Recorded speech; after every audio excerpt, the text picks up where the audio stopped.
vous êtes là? Ça faisait une semaine que je vous avais pas vu, je commençais un peu à m'ennuyer. Bonjour et bienvenue dans ce nouveau numéro d'À la vie à la mode. Cette semaine, attention, je vais vous parler de mode. Oui, il y a encore des patrons de chaînes de télé assez fous et géniaux pour diffuser des émissions entières consacrées à la mode et on ne va pas s'en plaindre.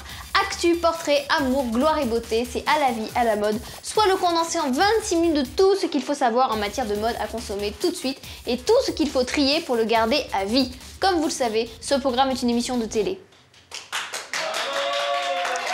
donc voici le sommaire, en voix off et en musique, sommaire. Non mais arrêtez là, on n'est pas au juste prix non plus, c'est bon? Au sommaire à la vie à la mode cette semaine, la mode croisière, la mode punk, une blogueuse radicale. J'adore la mode. En partenariat avec le magazine B, nous vous apprendrons à manier la garde-robe monochrome. Et Fiona Schmidt présentera ses tendances improbables de la semaine. La chanteuse Axel Red répondra à notre questionnaire La mode leur vie en franco-belge. Et nous vous dresserons le portrait du plus belge de tous les créateurs, Jean-Paul l'Espagnard. Santé. Hugo Lopez nous présentera son objet culte pour la vie et nous vous apprendrons à vous faire une queue de cheval d'adulte. À la vie à la mode, c'est hyper beau, hyper drôle, hyper chic, hyper punk et c'est hyper party. Chaque semaine, elle fait le tri, elle analyse, elle choisit, elle étudie, elle triture, elle écrit et elle nous donne sa sélection des meilleures infos mode de la semaine. C'est le JT d'actu de Raphaël Simon, notre rédac-chef. Respect, sujet.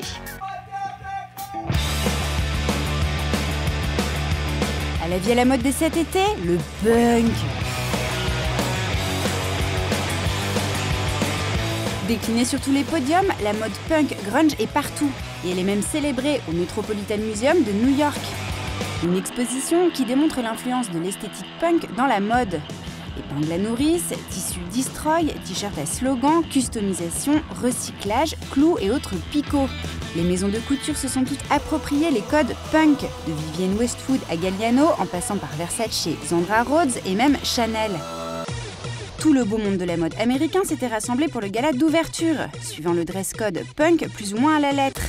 Diane von Furstenberg très disco ou Anna Wintour en rose Chanel, parce que je cite, le rose c'est la couleur du punk. Mention spéciale en revanche pour Madonna en Givenchy et Sarah Jessica Parker en Gilles Deacon. Le mouvement le plus nihiliste et contestataire célébré dans le plus haut lieu de l'establishment par le monde de la mode et du showbiz paillettes ou l'ironie la plus chic de la semaine. Tout le monde surfe sur cette vague punk rock, la marque de godilles Doc Martens n'est pas en reste. Et oui, le chausseur préféré des rockers, des gothiques et des ados boutonneux vient de rénover sa boutique historique dans le quartier des Halles à Paris. Initialement rock, punk, gothique, rebelle quand j'étais au collège contre la société. Doc Martens, c'est maintenant fashion, jeune fille de 12-13 ans, électro, rap, code établi. Et pour toucher une clientèle plus large, la marque s'est quelque peu diversifiée et assagie en proposant toutes sortes de modèles. Mais n'oublions pas qu'à la base, la Doc Martens n'est pas une godasse pour punk à chien, mais une chaussure orthopédique. Suite à un accident de ski, en fait, le créateur de Doc Martens a mis en place cette chaussure pour pouvoir marcher de manière confortable. Chanel à Singapour, Dior à Monte-Carlo versus à New York, les maisons de couture prennent le large. Et oui, le printemps, c'est le moment des défilés croisières, ces pré-collections estivales commercialisées en hiver, qui comblent le trou entre la Fashion Week de février et la Fashion Week de septembre. Initialement réservées aux riches clientes qui partaient justement en croisière au soleil en plein hiver, ces collections intermédiaires sont devenues incontournables pour les enseignes de luxe qui se calent sur les marques grand public, comme H&M ou Zara, qui renouvellent leurs collections toutes les 6 semaines environ. Si la plupart des maisons se contentent de vendre ces collections purement commerciales sans produire d'événementiel, les mastodontes du luxe ne se privent plus d'organiser des défilés spectacles, comme pour les Fashion Week.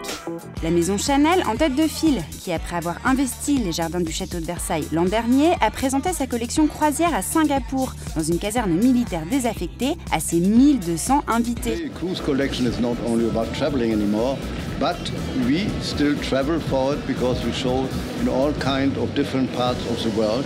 We did Europe, we did America, so it was time for the eastern part of the world. Un défilé clin d'œil au style colonial britannique, avec notamment des tenues complètes de cricket. Mais surtout une collection hommage au début de Gabrielle Chanel, pour célébrer l'ouverture de sa première boutique à Deauville en 1913. Silhouette années 20, perles à gogo, tenue sportswear en jersey, colorama beige, blanc, noir, bleu marine, les codes Chanel sont là. Même s'ils sont réinterprétés version 2013, le flacon du numéro 5 devient minaudière et les chaînes s'encanaillent un peu. They look like Place Vendôme jewelry, but mixed with heavy military chains. I tried to capture moods from what she did in her early days, moods from what's going on here, but there's nothing folkloric and nothing retro or vintage about it. I hope so. Plus intimiste, le défilé croisière Dior. Raph Simons a profité du festival de Cannes pour convier les vedettes présentes à admirer sa collection juste à côté, à Monaco. Les classiques Dior sont là pour les clientes frileuses avec les vestes barres, les jupes corolle et les pantalons cigarettes. Mais Raph Simons pense aussi à sa clientèle juvénile, avec ses déclinaisons de vêtements de plage et sa dentelle aux allures sportswear. Enfin, la croisière s'amuse avec Donatella Versace, qui a présenté à New York la collection hors calendrier de sa marque Versus, la petite sœur rebelle de Versace. Pour marquer le renouveau de la marque après le départ de son directeur artistique Christopher Kane, Donatella a demandé au jeune créateur J.W. Anderson de concevoir une collection capsule. Résultat, ça sent bon la jeunesse en effet, avec des silhouettes androgynes, graphiques et très sexy, qui défilent entre deux concerts avant l'énorme fête donnée pour l'occasion. Et oui, quand Donatella fait dans la capsule, ça dépote. Il est l'heure de faire un focus sur une blogueuse. Et oui, on est en 2013 et les blogs sont l'un des meilleurs relais des images mode d'aujourd'hui. Je ne vous apprends rien. Comme à la vie, à la mode, on vit avec notre temps. Oui, on ne fait pas une émission sur la chasse. Eh bien, nous avons chaque semaine une rubrique dédiée à une blogueuse. C'est la blogueuse de la semaine et c'est maintenant. La dénicheuse, c'est un nom trouvé comme ça, avec des collègues et qui exprime parfaitement la passion de Sophie, farfouillée dans Paris. J'ai créé mon blog il y a 1 an qui s'appelle La Dénicheuse et qui est un blog un peu lifestyle qui traite un peu de tout, des bons plans, des idées cadeaux, des hôtels, des boutiques, des restaurants, des idées shopping, tout ça qui sort un peu de l'ordinaire. Moi je suis pas experte en mode, je me vois pas du tout comme ça et d'ailleurs c'est pour ça que j'ai pas fait un blog mode même si j'adore la mode vraiment depuis que je suis toute petite. Mais c'est vraiment voilà, trouver des idées shopping parce qu'il y a plein de nanas finalement qui savent pas trop en fait, qui aiment bien les fringues et ça, mais qui aiment pas forcément aller chercher pendant des heures et aller faire les magasins. La dénicheuse, c'est la copine qu'on voudrait tous avoir dans la vie, parce qu'elle a tous les bons plans imaginables. Tous les jours, j'ai des mails, des textos. Salut Sophie, écoute, voilà, je dois faire un anniversaire, on est 15, tel budget, telle ambiance, t'as pas une idée? Ou alors, bah voilà, c'est l'anniversaire de ma mère, je sais pas du tout quoi lui offrir. Ça a commencé comme ça et c'est au départ la raison pour laquelle j'ai créé ce blog. Les aficionados du blog sont de plus en plus nombreux, mais pas de chiffres, la dénicheuse ne s'en préoccupe guère. Je regarde évidemment mes statistiques, mais pas beaucoup, parce que voilà, c'est un blog personnel, je fais ça parce que j'aime ça. Alors, je vis pas de mon blog, il n'y a pas de pub dessus et j'en veux pas. C'est un blog indépendant et j'y tiens vraiment. Après voilà, j'ai fait quelques billets sponsors, et puis j'ai beaucoup d'avantages en nature forcément, puisque je teste systématiquement tout ce dont je parle. La dénicheuse, c'est aussi une fille de la vraie vie, avec une vraie vie comme vous, comme nous, enfin la vraie vie quoi. Je suis publicitaire et je suis planeur stratégique. Alors personne ne sait ce que c'est, mais bon, je bosse toute la journée et en général, j'ai une vraie plage horaire qui est le dimanche. J'essaye d'écrire mes 3 billets pour la semaine. On peut alors penser que les amis de Sophie la sollicitent moins. C'est ça le problème, c'est qu'ils continuent et encore pire en fait. Ils lisent mon blog, etc. Mais comme chacun a des demandes particulières et qu'ils ont la flemme de se retaper tout mon blog, c'est tous les jours, tous les jours, tous les jours. Je suis Joséphine Ange Gardien, j'ai rempli ma mission, je peux remonter au ciel. Comment? Qui? Pourquoi? Avec quoi? En dessous? Par-dessus? Superposé, t'es folle? On ne sait plus comment s'habiller, quel imprimé porter, quelle couleur marier. Heureusement, la tendance monochrome a envahi les podiums cette saison et c'est quand même plus simple. Mais attention, ce n'est pas si facile que ça en a l'air. On a vite fait de ressembler à un monochrome de Klein, la forme rectangle avec. Notre journaliste qui a observé les défilés à la loupe nous donne le mode d'emploi de cette tendance pour éviter qu'on nous accroche sur le mur d'un musée. Garde-robe. Un monochrome. Un monochrome. Un monochrome. Un monochrome. Un monochrome. Un monochrome. Voilà. Voilà.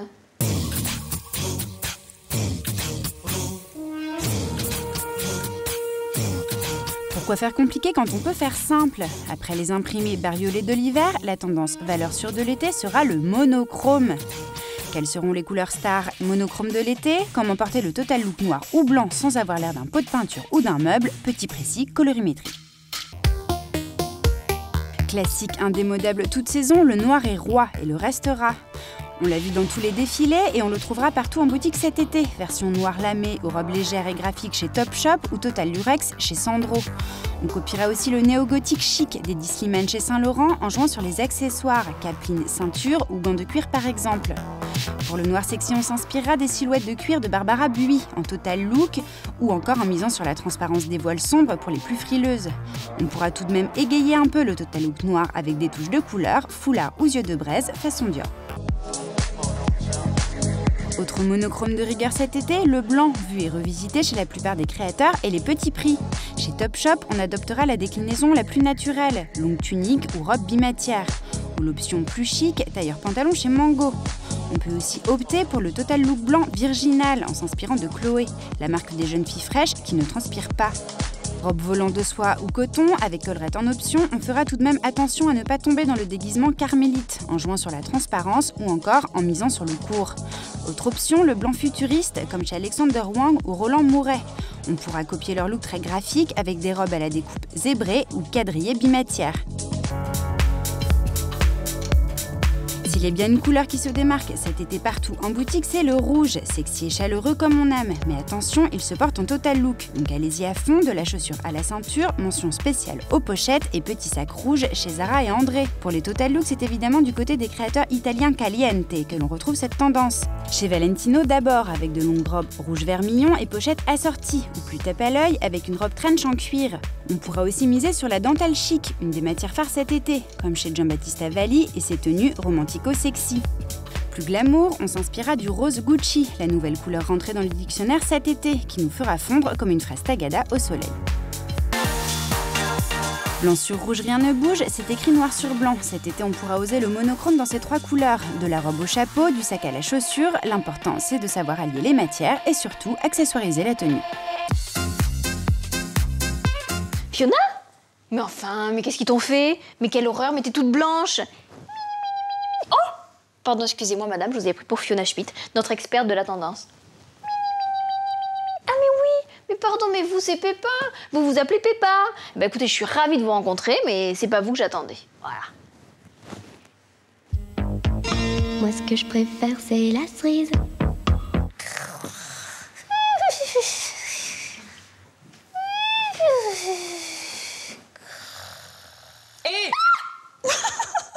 Vous gonfliez?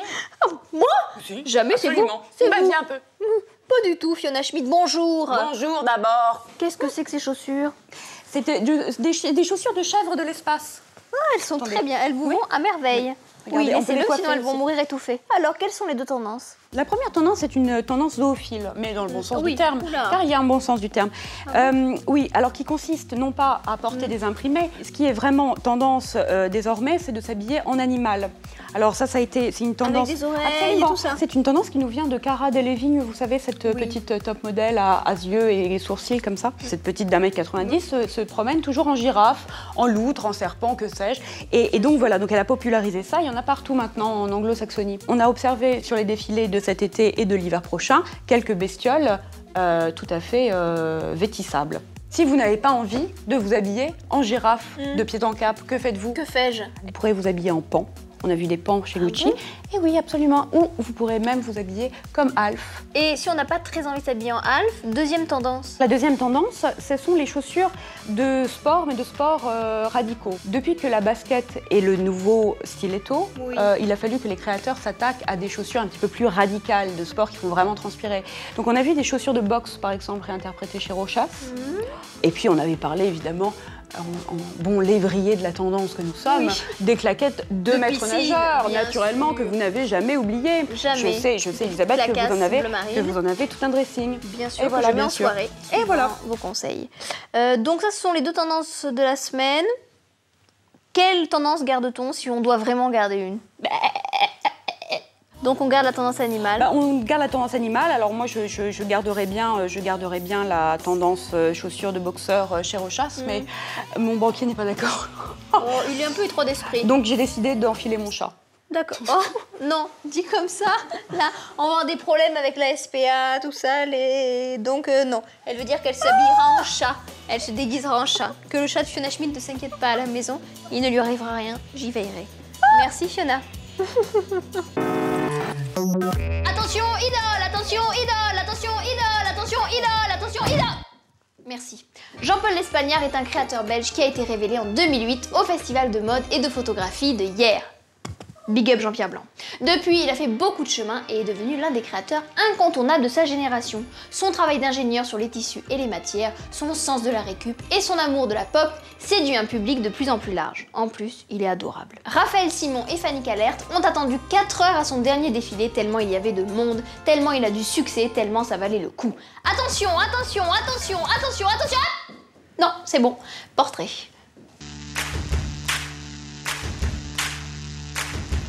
Sur cette collection, j'ai travaillé sur le thème de la Hollande et les femmes de pêcheurs hollandais.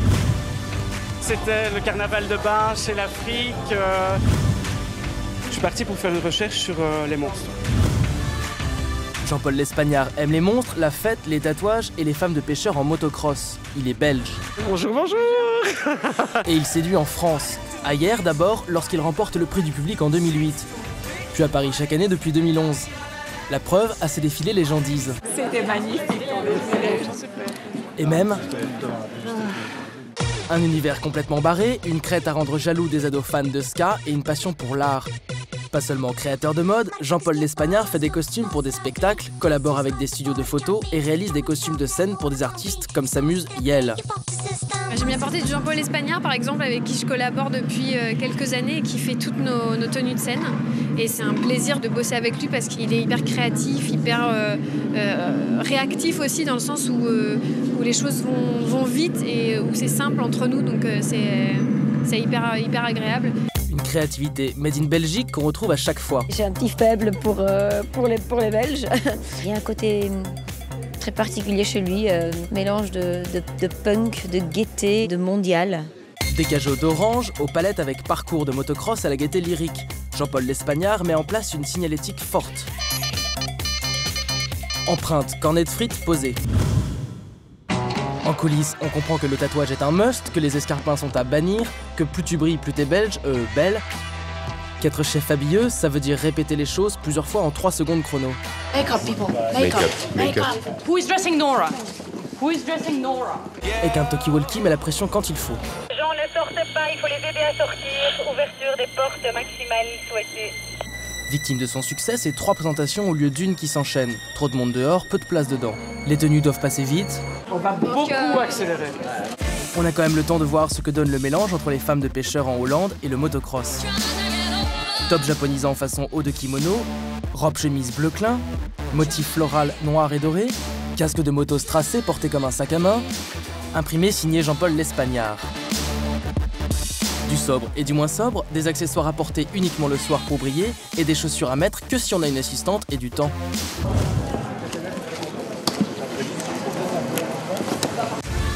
Geek actif sur Twitter et Instagram, artiste créateur, Jean-Paul L'Espagnard se voit sur les podiums, sur la scène des artistes et sur le net. L'Espagnard, c'est le créateur 2.0 sportswear à la mode en Belgique, en France et ailleurs. Merci, santé. Laurence Cuivré, pourquoi tu rigoles comme ça? Oh, c'est Jean-Paul, il m'a raconté une blague. Ah bon? Alors, c'est drôle, hein. Pourquoi les Belges ont toujours un verre vide et un verre plein sur leur chevet? Je sais pas. Bah, le verre plein, c'est pour quand ils ont soif, mais le verre vide, c'est pour quand ils n'ont pas soif. C'est embarrassant. J'aime tes yeux, j'aime ton odeur, tous ces gestes en douceur, lentement dirigés, sensualité. Cette semaine, c'est Axel Red qui répond à notre questionnaire La mode, leur vie. Une exposition sur ses costumes de scène a toujours lieu en Belgique. On s'est dit qu'elle avait forcément des choses à nous dire. Questionnaire. 2, 3, 4, 5, 6, 7, 8 and back. Axel Red est belge et elle aime la mode belge. C'est d'ailleurs chez le créateur belge Jean-Paul L'Espagnard que nous l'avons rencontré. Mais Axel Red est aussi chanteuse et après ses disques très engagés, elle s'apprête à sortir un 8e album plus romantique, Rouge Ardent. J'avais pas juste envie d'écrire sur l'amour, sur mon amour, parce qu'il n'y a que du bonheur, c'est chiant. J'ai pensé à tous ces sagas, les amours absolus. Vos habits dans la vie. C'est essentiellement des Belges. Par exemple, à Martin Margiela, j'ai toujours porté. Je porte beaucoup Véronique Leroy. J'ai des pièces de Anne Meulemester, Christian Menans, Bruno Peters. J'ai beaucoup de Belges. Olivier Tesque, j'ai eu des pièces. J'ai eu un manteau de Walter Lecomte. Qu'est-ce que j'ai encore? Ah oui, Anne-Philippe Van der Vorst. Olivia Hainaut, j'aime beaucoup Olivia Hainaut. Karine Laurs, je ne sais pas si vous vous souvenez d'elle. Vos habits sur scène. Je crois qu'il y a un fil rouge à travers mes vêtements, c'est le côté, c'est ce qui vient de mes disques en fait, de ce que je raconte en musique. Et donc il y a toujours un côté americana, souvent dans mes vêtements. Mais maintenant, comme c'est plein à la mode, ça m'intéresse moins. Et votre accessoire pour la vie. Mais le chapeau, par exemple, j'ai porté beaucoup de chapeaux quand même d'Elvis Pompilio. Le chapeau de cow-boy, je l'avais 4 ans avant Madonna. Vous n'auriez pas vu mon collier? Non mais comment ça, non? Vous vous foutez pas de moi par hasard?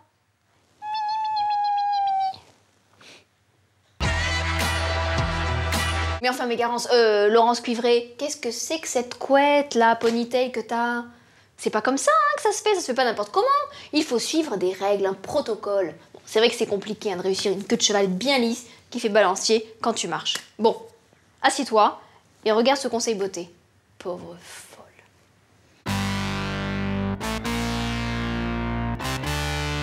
Plus le cheveu est gainé, plus c'est facile de les rassembler en queue de cheval. Le secret, c'est aussi le brossage. On termine de lisser les cheveux. Rassembler l'ensemble de la chevelure sur le haut de la tête. On utilise un crochet. Là, on voit avec la facilité à laquelle l'ensemble de la chevelure se rassemble. Tout de suite, la queue de cheval est dessinée. En touche finale, on se presse s'il reste quelques petits cheveux.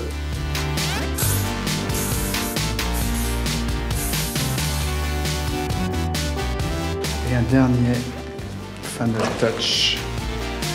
Et voilà, là c'est super chic, super classe, c'est clean, c'est joli. Dis donc, Garance, Laurence Cuivré, ça te dirait pas de changer de couleur de poil là un peu? Hein? Peppa! Peppa, viens voir maman, Peppa. Viens voir maman, Peppa. Viens voir maman. Viens là.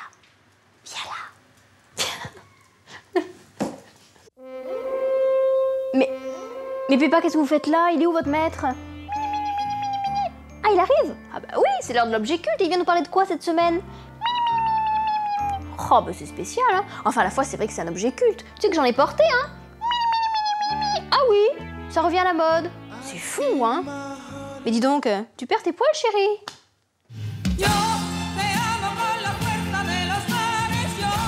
Hugo. Bonjour. L'objet culte. Bah je sais pas, c'est quoi aujourd'hui? Je sais pas, quelque chose me dit que c'est l'espadrille. Oui, la fameuse chanson en espadrille, tu pues des pieds. Exactement. De l'occitan espardille, qui signifiait sandale de Sparte. Ah, bon. Exactement. Donc ce petit chausson en toile, avec de la corde de chanvre et cousu à la main, évidemment. D'accord. Alors d'où ça vient? Alors, grosse querelle. Ouais, on va se prendre la tête là. Parce que plusieurs revendications. La première, ce serait les Basques, évidemment, qui donc les auraient fait en premier au XVIIIe siècle. Autre revendication, les Catalans, qui étaient persuadés que les combattants du royaume d'Aragon portaient un chausson qui s'apparentait à l'espadrille. Et troisième revendication, les Andalous, qui eux disent qu'il y en avait au XIXe siècle et qu'il n'y en avait pas eu ailleurs avant, donc embrouille. Par ailleurs, c'est au Pays Basque qu'on fabrique 65% de la production d'espadrilles. Ce qui prouve bien que c'est un petit peu originaire C'est un de petit là-bas. peu basque, j'ai l'impression. Voilà. Je sais pas ce que vous en pensez. J'en pense que du bien. Ouais. Donc là, aujourd'hui, qu'est-ce qui se passe? On tous en espadrille? Alors aujourd'hui, tous en espadrille, déjà dans les années 50-60, avec des gens comme Salvador Dali, par exemple, qui portait une espadrille lacée, Pablo Picasso, qui est-ce qu'il y a eu? Il y a eu Elisabeth Bost. Bien sûr. Elisabeth Bost-Mère. John Fitzgerald Kennedy. Ah bon, en espadrille? Grace Kelly. C'est vrai que ça fait bizarre dans la John Fitzgerald Kennedy en espadrille. Et en 1960, l'espadrille monte même sur les podiums, enfin sur un podium, celui de Saint-Laurent, qui fait une commande à la maison Castaner pour fabriquer une espadrille compenser. Comme vous avez deviné. Parce que j'ai un petit peu lu. Il y a même Chanel qu'on a fait avec le logo Chanel, Missoni. Enfin voilà, il y a des marques comme ça qui se remettent à l'espadrille. Donc je vous conseille de vous y mettre immédiatement. Mais donc l'espadrille, avant c'était pour aller à la plage, moi je me souviens quand j'étais petite. Maintenant c'est pour être en ville? Bah, aujourd'hui tout se fait, vous savez. D'accord. Je vois vous me posez ce genre de questions. Mais c'est parce un que peu moi j'aime compliqué bien de vous parce que c'est répondre basique, c'est des questions basiques vous de la vie de pouvez tous aller les à la jours. plage avec votre espadrille, mais vous pouvez aussi aller au marché, ou faire vos courses. D'accord. Je dis, vous pouvez même aller chez Chanel ou Missoni. D'accord, bon bah écoutez, je vous remercie. Voilà. Tous en espadrille. Tous en espadrille, caoutchoutés maintenant. Hein. Bien sûr, On a caoutchoutés. du mal à en trouver qui sont plus caoutchoutés. Hein. En vous remerciant. En vous remerciant également. Elles sont jolies celles-là. Ouais, elles sont hyper bien. Ah merde, c'est du 42. Et vous choisissez combien? Pas du 42. Et voilà les amis, c'est fini, on remballe. Mais on revient. Eh oui, la semaine prochaine. La mode, ça ne s'arrête jamais. Et puis moi, je m'ennuie vite sans vous. Je vous embrasse, soyez forts, libres et bien habillés, bien dans vos baskets ou bien dans vos souliers, espadrilles, escarpins, méduses, bottes, spartiatons, claquettes, crocs. Non, non, non, pas les crocs, non, quand même. Non, pas les crocs, non. Non, pas possible, pas les... Non. Pas les crocs, ça c'est pas possible.